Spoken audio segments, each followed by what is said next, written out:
नमस्कार, आप देख रहे हैं वन इंडिया 24 लाइव। मैं हूं आपके साथ नौशी। हम आपको दिखाएंगे हर रात की खास और महत्वपूर्ण खबरें। तो चलिए शुरुआत करते हैं कुछ बड़ी खबरों से। इस वक्त की बड़ी खबर गोंडा से आ रही है। राज्य महिला आयोग की अध्यक्ष का गोंडा दौरा। अध्यक्ष बबीता सिंह चौहान जिला अस्पताल के निरीक्षण के बाद ने अफसरों के साथ की समीक्षा बैठक। महिला आयोग की अध्यक्ष बबीता सिंह चौहान ने जीएसटी में छूट पर बोली महिलाओं को इसके लिए बधाई दूंगी।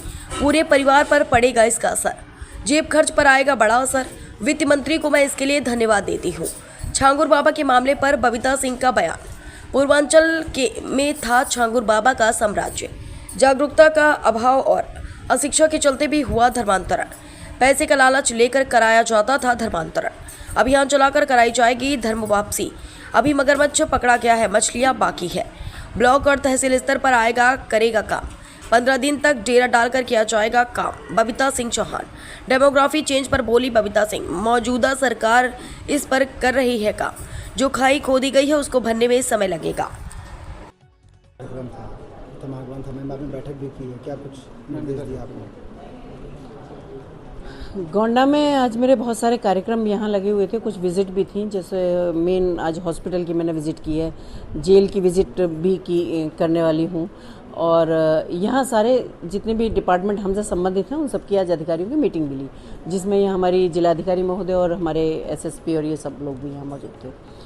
तो गोंडा एक पिछड़ा जिला है, महिलाओं की बड़ी समस्या है।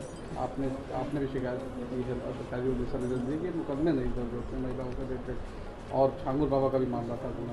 क्या कहेंगे? देखिए, जब ये छांगुर बाबा का मामला आया था तो उससे पहले मैं चिंतित थी, क्योंकि ये कम से कम लगभग 10-15 ज़िले ऐसे हैं कि जहाँ मेन समस्या ये थी कि जहाँ से लड़कियाँ बहुत ज़्यादा गायब होती हैं, और जिनका रिपोर्ट मैं ये कहूँगी कि पुलिस नहीं करती तो ये गलत बात है, क्योंकि शायद वो पुलिस तक पहुँचते भी नहीं हैं कि लोग लड़कियां चली गई। क्योंकि जैसा आपने देखा होगा, अगर छांगुर बाबा की हम बात करें तो उसका जो अड्डा था वो ये पूर्वांचली था सारा।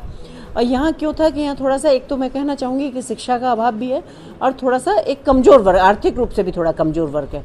तो जैसा आपको पता हो उसमें कि जो वो उसने तो रेट फिक्स किए हुए थे, जैसे कि कोई क्षत्रिय समाज से हैं या कोई ब्राह्मण समाज से हैं तो उनको 15 लाख 12 लाख, कोई गरीब और दलित परिवार से हैं तो उनको 10-10 लाख रुपए। तो मुझे लगता है कि जब जहाँ कुछ चीज़ों का अभाव होता है, आर्थिक कुछ ऐसा होता है, तो जहाँ 10 लाख रुपये अगर मिलते हैं तो बहुत बड़ी एक रकम होती है।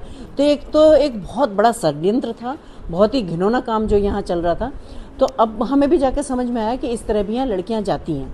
तो आज मैं सारे जैसे प्रशासनिक लोगों के साथ यहाँ बैठी तो मैंने भी उस पर ये चिंता जताई, क्योंकि अब हमारे सामने बहुत सारी एक तस्वीर क्लियर हो चुकी है कि ये लड़कियों को गायब कैसे किया जा रहा था यहाँ से।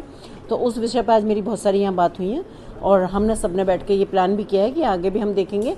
चाहे उनको अगर शिक्षा की बात की जाए तो कोशिश करेंगे कि ज़्यादा से ज़्यादा हम शिक्षित कर सकें, लड़कियों को स्कूल भेज सकें।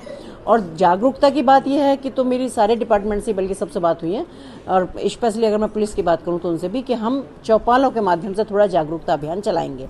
या वो लड़कियों के कॉलेज हैं या जहां लड़कियां काम करती हैं वहां की कुछ ऐसी जगह हैं, या कहीं भी कुछ ऐसी अगर वो हैं जगह, तो वहाँ जरूर चौपालों के माध्यम से थोड़ा जागरूकता का काम करेंगे। बलरामपुर में अभी भी धर्मांतरण कई मामले सामने आ रहे हैं, गुर्गे उसके एक्टिव हैं, किस तरीके से आप लोग? बिल्कुल सही कह रहे हो। तो अभी तो ये है ना कि वो मगरमच्छ पकड़ा गया है, तो अभी छोटी छोटी मछलियां हैं वो भी काम कर ही रही हैं, तो उन मछलियों को भी पकड़ने का काम चल ही रहा है। लेकिन अब कोई सोचे कि बहुत दिन तक कोई बच जाएगा तो वो बच नहीं पाएगा, वो संभव नहीं है। अब वो भी सब पकड़ी जाएंगी सारी मछलियाँ जितनी। सरकार ने जीएसटी में रिलैक्सेशन किया है फीमेल को लेकर, तो उसको किस तरह से देखते हैं आप? मैं बिल्कुल इसके लिए सारी महिलाओं को सबको बधाई देती हूँ। और महिला क्या, ये तो पूरे परिवार की बात है। अगर कोई किसी चीज़ पे जीएसटी कम हुई है तो वो एक परिवार की चीज़ें हैं, तो मुझे लगता है कि इससे बहुत प्रभाव पड़ेगा, सबकी जो खर्चों पे भी बचत होगी थोड़ा। और बहुत अच्छी सोच के साथ ये, जो मैं तो यही कहूँगी, जो हमारी वित्त मंत्री हैं और उनका मैं विशेष रूप से सबकी तरफ से बहुत आभार व्यक्त करती हूँ कि बहुत अच्छा किया है उन्होंने। आप देवपाटन मंडल में हैं, आईबी की रिपोर्ट गोपनीय है कि 12 श्रावस्ती बलरामपुर में डेमोग्राफी काफ़ी कम हुआ है, हिंदुओं की संख्या काफ़ी कम हुई है। कई ऐसे गाँव हैं जहाँ पर अधिक लोग आ गए हैं, किस तरीके से आप लोग सरकार कार्रवाई करेगी इस लोगों की संख्या? देखिए, सरकार बहुत एक्टिव है, और मैं तो ये कहूँगी कि हम सब सौभाग्यशाली हैं कि जो यहाँ हमारे माननीय मुख्यमंत्री जी का जो उनकी कार्यशैली है जिस पर वो काम कर रहे हैं।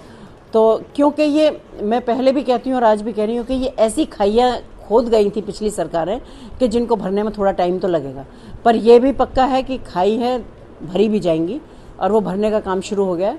तो सारी चीज़ें जहाँ जहाँ गड़बड़ हैं, जो भी कुछ है, वो सब सुधार तो हो ही रहे हैं। वो अलग बात है कि थोड़ा टाइम लग सकता है, पर सुधार। सीएम की कार्यशैली ठीक है, लखनऊ में एबीपी के कार्यकर्ता मारे जा रहे हैं, हाथ पैर तोड़ा जा रहा है, तो आपने देखा ना कि उन पर तुरंत कार्रवाई भी हो गई, सारे के सारे सबको रिस्ट्रिकेट किया है ना वहाँ से, जितने अधिकारी थे, जितने जो उसमें सम्मिलित थे, सबको तो कार्रवाई तो हुई ना। अब ये जो लाठी चार्ज किया, ये किया तो ये सीएम साहब से तो पूछ के किया नहीं, लेकिन जब ये इतनी बेहूदगी हुई है तो उसका परिणाम भी उनको मिला। तो मैं कहती हूँ अगर कुछ हो भी रहा है, कुछ ऐसा क्राइम हो जाता है, अगर वो नॉलेज में आ ही जाता है, तो ऐसा नहीं है कि उसमें सज़ा नहीं मिलती। हर अपराधी को सज़ा मिल रही है, चाहे वो किसी भी फील्ड का है। जिस तरीके से जिनके जात परिवर्तन किए गए हैं, धर्मांतरण कराए गए, ऐसी महिलाओं को क्या घर वापसी कराने के लिए महिला आयोग काम करेगी क्या? बिल्कुल, हम लगे हुए हैं। मैंने तो बल्कि कहा है, ये जब से आया, मैंने कहा मैं कम से कम 15 दिन पूर्वांचल में डेरा डाल के रहने वाली हूँ। वो तो बाई चांस है कि बीच में छुट्टियाँ पड़ जाती हैं कि अब फिर 3 दिन की छुट्टी होगी तो मुझे वापस जाना पड़ेगा, अदरवाइज़ तो हमारा पूरा महिला आयोग इसमें लगा हुआ है। और ये आपको बताना चाहूँगी, इसके लिए महिला आयोग नीचे तहसील और ब्लॉक लेवल पर उतर के काम कर रहा है। सब कोई भी समस्या, महिलाओं से संबंधित कोई भी समस्या है, उसमें अगर हमारी, जहाँ तक मैं बात करूँगी, चाहे वो सरकारी योजनाओं की है, क्योंकि देखिए कोई भी चीज़ अगर कहीं गड़बड़ होती है तो उसमें बहुत महत्वपूर्ण भूमिका होती है आर्थिक उनकी कमजोरी की। और जब आर्थिकता की बात आती है तो सरकार की आज इतनी योजना है कि अगर हर महिला को पहुँचेंगी, क्योंकि स्वास्थ्य से लेके, शिक्षा से लेके और उनकी सुरक्षा से लेके हमारी सरकार प्रतिबद्ध है, महिला आयोग प्रतिबद्ध है। अगर हम जब तक इन तीनों चीज़ों को सारी महिलाओं तक नहीं पहुंचा देंगे, तब तक हम शांति से नहीं बैठेंगे। मैम, आपने बात की आगरा में जाकिर नाइक का कनेक्शन निकल के आया है धर्मांतरण के मामले में। ठाकुर बाबा, अब आगरा में जाकिर नाइक का कनेक्शन है, किस तरीके से महिला आयोग वहाँ पर काम करेगा कार्रवाई के लिए? आपने देखा नहीं, हमारे यहाँ से सारी कार्रवाई भी हो रही है, इतने सारे लोग पकड़े भी गए हैं, और इतने सारे जो धर्मांतरण करके जो लड़कियों को उन्होंने करा था, उन लड़कियों को भी वापस बुला के और उनको फिर से उसको करा रहे हैं। उसमें तो बहुत बड़ी कार्रवाई हुई है, सारी जगह बहुत अच्छी कार्रवाई हो रही है।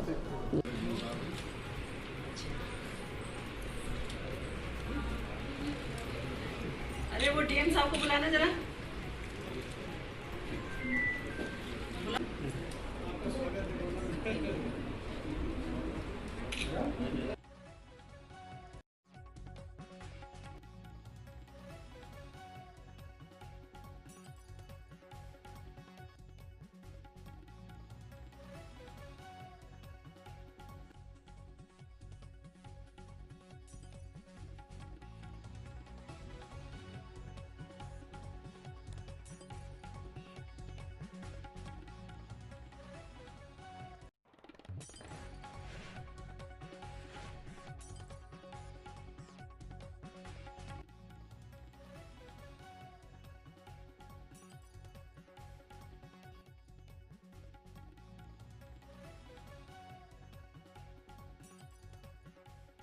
तो मान लो कोई इमरजेंसी कुछ हो जाए, कोई झगड़ा हो जाए, झंझट हो जाए, एक सिपाही नहीं है वहाँ।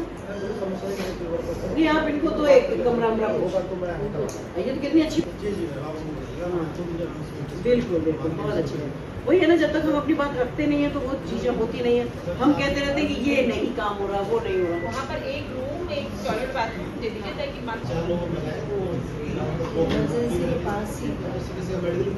क्या तो इतनी जरूरत है कि अंदर इतनी भीड़ है, आप लोग कभी नहीं गए होंगे, जैसे मछली बाजार में